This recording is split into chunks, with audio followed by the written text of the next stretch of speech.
ਤੋਂ ਬਾਅਦ ਅੱਜ ਕਿਸਾਨਾਂ ਨੇ ਪ੍ਰੈਸ ਕਾਨਫਰੰਸ ਕੀਤੀ। ਉਸ ਤੋਂ ਬਾਅਦ ਜੋਗਿੰਦਰ ਯਾਦਵ ਨੇ ਗੱਲਬਾਤ ਕਰਦੇ ਆ। ਯਾਦਵ ਸਾਹਿਬ, ਅੱਜ ਦੀ ਜਿਸ ਤਰੀਕੇ ਨਾਲ ਜੋ ਘਟਨਾ ਕੱਲ ਵਾਪਰੀ ਹੈ ਜਾਂ ਫਿਰ ਜੋ ਆਲ ਓਵਰ ਤੁਸੀਂ ਸਾਰਾ ਕੁਝ ਅੱਜ ਪ੍ਰੈਸ ਕਾਨਫਰੰਸ ਵੀ ਕੀਤੀ, ਤਾਂ ਕਿਵੇਂ ਦੇਖਦੇ ਹੋ ਜੀ?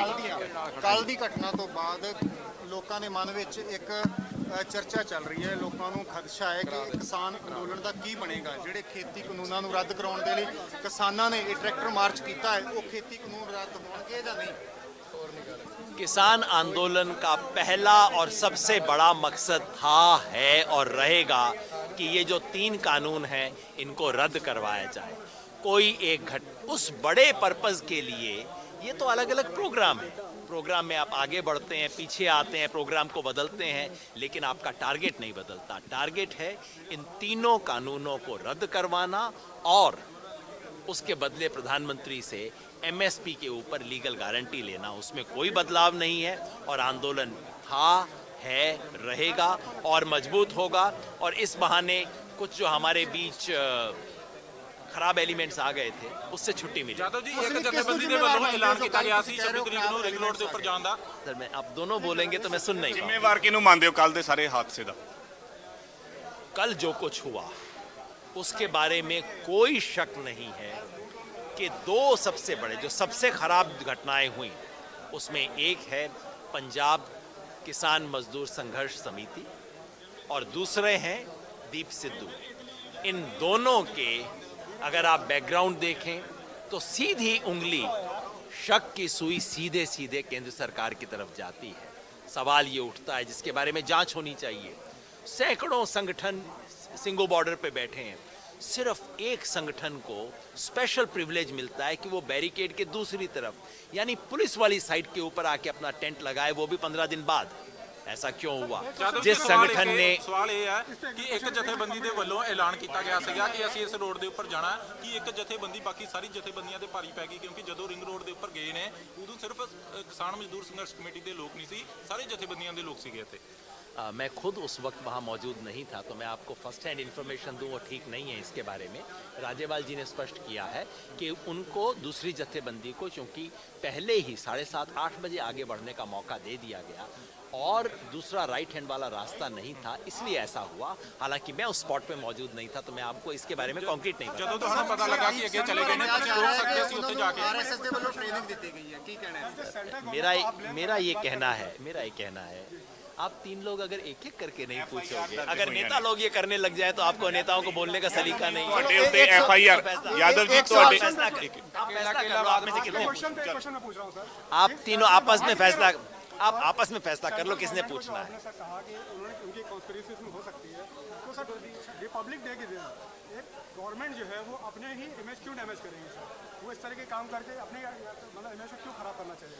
आप बहुत अच्छा सवाल पूछ रहे हैं। ये सवाल सरकार से ज़रूर पूछना चाहिए। मैं आपको एक इशारा कर देता हूँ, पिछले 2 महीने से इस सरकार के पास कुछ नहीं था आंदोलन के खिलाफ, ना फैक्ट्स, ना सच, ना नैतिकता। हर तरफ सरकार बैकफुट पे थी, पब्लिक सिंपैथी के हिसाब से बैकफुट थी। आखिरी औजार क्या होता है? इस दुनिया का आजकल सबसे बड़ा हथियार है कैमरा। सरकार को एक वीडियो फुटेज चाहिए थी 90 सेकंड की और वो 90 सेकंड की फुटेज उन्हें मिली। आप ही बताइए, वहाँ पे लाल किले में जब इस तरह की बेअदबी की घटना हुई, तिरंगे के अलावा एक दूसरा झंडा लगाया गया, वो 2 मिनट में उतारा क्यों नहीं गया? उसको लटका क्यों रहने दिया गया? जब हो रहे थे उस वक्त कोई कार्रवाई क्यों नहीं हुई? पुलिस वहाँ पे थी, आर्मी होती है लाल किले में। ये सब शक की सुई कहीं ना कहीं सरकार की तरफ इस मामले में जाती है। तो सर ये जो पूरा इंसिडेंट हुआ है, आपको लगता है कि इससे जो आपका आंदोलन उसको कहीं कोई बैकफुट पे जाएगा या सरकार के साथ जो आगे कोऑर्डिनेशन मिल सकता था उसमें कहीं कोई प्रॉब्लम आ सकती है, कोई हर्डल आ सकता है? सरकार के साथ कोऑर्डिनेशन हमें तो मिला नहीं है पिछले 60 दिन से, आगे पता नहीं कब मिलने वाला था। सरकारों ने तो यही इनाम दिए हैं, FIR केस और ये सब पहले भी मिले हैं, आज भी मिले हैं, तो कोऑर्डिनेशन तो नहीं होगा। बस हम आपके माध्यम से पब्लिक को बताना चाहते हैं, इस देश का किसान अपने राष्ट्रीय झंडे की बेअदबी ना कर सकता है ना बर्दाश्त कर सकता है। ਤੁਸੀਂ ਕਿਹਾ ਕਿ ਦੀਪ ਸਿੱਧੂ RSS ਦਾ ਬੰਦਾ ਆ, ਉਹ ਕਿੱਥੋਂ ਤੁਹਾਨੂੰ ਲੱਗਾ ਤੇ ਉਹਦੇ ਕਾਰਨ ਕੀ ਸੀ ਤੇ ਕੱਲ ਉਹਦਾ ਉਸ ਦੇ ਵਿੱਚ ਰੋਲ ਕੀ ਸੀ? मैंने केवल इतना कहा है कि दीप सिद्धू के जिस तरह के काम हैं, जिस तरह का उसका बैकग्राउंड है, बीजेपी के साथ जो उसका एसोसिएशन है, ये सब एक बहुत गहरा इशारा करता है। दीप सिद्धू अचानक कल 26 जनवरी को लाल किले में नहीं आ गए थे, उससे पहले 4 महीने पहले शंभू बॉर्डर के अंदर जब हुआ था उन्होंने मोर्चा लगाया था। आप जानते हैं उन्होंने पंजाब की जथेबंदियों में घुसपैठ करने की कोशिश की थी और पंजाब की जथेबंदियों ने उसे रिजेक्ट कर दिया था और इस ग्राउंड पे रिजेक्ट किया था कि ये सेपरेटिस्ट लैंग्वेज बोलता है आदमी, इसको हमें अपने साथ नहीं रखना। 4 महीने पहले से ये चीज़ें तो हो गई थी, उसके बाद क्या सरकार को पता नहीं लगा? और इस बैकग्राउंड का आदमी जो खुल्लम खुल्ला सेपरेटिज्म की वकालत करता रहा है, उस बंदे को लाल किले में घुसने की इजाजत कैसे मिली? वो माइक लेके लाल किला में बोल रहा है। कहीं ना कहीं मामला तो बहुत गहरा है जिसकी शिनाख्त होनी चाहिए। ਸਰ ਪ੍ਰੈਸ ਕਾਨਫਰੰਸ ਦੇ ਦੌਰਾਨ ਇਹ ਕਿਹਾ ਗਿਆ ਕਿ ਹਮੇਸ਼ਾ ਹੀ ਕੇਂਦਰ ਜਿਹੜਾ ਹੈ ਉਹ ਪੰਜਾਬ ਨੂੰ ਟਾਰਗੇਟ ਕਰਦਾ ਹੈ। ਕੀ ਲੱਗਦਾ ਤੁਹਾਨੂੰ?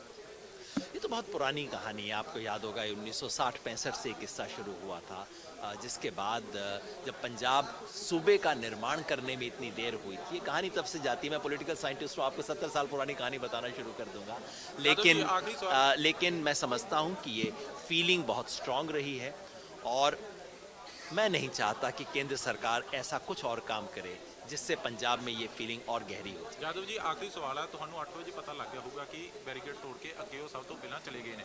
ਬਾਕੀ ਜਥੇਬੰਦੀਆਂ ਦੇ ਲੀਡਰ ਉੱਥੇ ਕਿਉਂ ਨਹੀਂ ਪਹੁੰਚੇ, ਉੱਥੇ ਜਾ ਕੇ ਕਿਉਂ ਨਹੀਂ ਰੋਕਣ ਦੀ ਕੋਸ਼ਿਸ਼ ਕੀਤੀ ਕਿ ਤੁਸੀਂ ਆਪਣੇ ਰੂਟ ਤੇ ਡਾਈਵਰਟ ਹੋਵੋ? मुझे जो बताया गया है कि उन्होंने कोशिश की वहाँ पहुँचने में, हालांकि पूरा रास्ता ब्लॉक था, उन्होंने कोशिश की, लेकिन ये सब सवाल आप उन लोगों से जो मौके पे मौजूद थे पूछिए। मैं शाहजहाँपुर में था, मैं शाहजहाँपुर का परेड लीड कर रहा था, तो मैं वहाँ 150 किलोमीटर दूर रह के आपको यहाँ की गवाही दूँ, अच्छा नहीं लगेगा। ਜਿਹੜੇ ਲੀਡਰ ਇੱਥੇ ਹੈਗੇ ਸੀਗੇ ਉਹਨਾਂ ਨੂੰ ਪਹੁੰਚਣਾ ਚਾਹੀਦਾ ਸੀਗਾ ਉੱਥੇ ਪਹਿਲਾਂ। बिल्कुल पहुंचना चाहिए था और उन्होंने कोशिश की, ऐसा मुझे बताया गया है, लेकिन मैं क्योंकि मौके पे मौजूद नहीं था, मैं इसके बारे में कुछ कह नहीं पाऊँ। ਇਹ ਨੇ ਯੋਗਿੰਦਰ ਯਾਦਵ ਨੇ ਜਿਹੜੀ ਗੱਲ ਕਲੀਅਰ ਕੀਤੀ ਕਿ ਕੱਲ ਕਿਸ ਤਰੀਕੇ ਦੇ ਨਾਲ ਦੀਪ ਸਿੱਧੂ ਦਾ ਰੋਲ ਰਿਹਾ, ਕੱਲ ਕਿਸ ਤਰੀਕੇ ਦੇ ਨਾਲ ਸਰਕਾਰ ਨੇ ਵਿਉਂਤਬੰਦੀ ਬਣਾਈ, ਰਣਨੀਤੀ ਬਣਾਈ ਜਿਸ ਦੇ ਨਾਲ ਟਰੈਕਟਰ ਪਰੇਡ ਨੂੰ ਨੁਕਸਾਨ ਹੋਇਆ।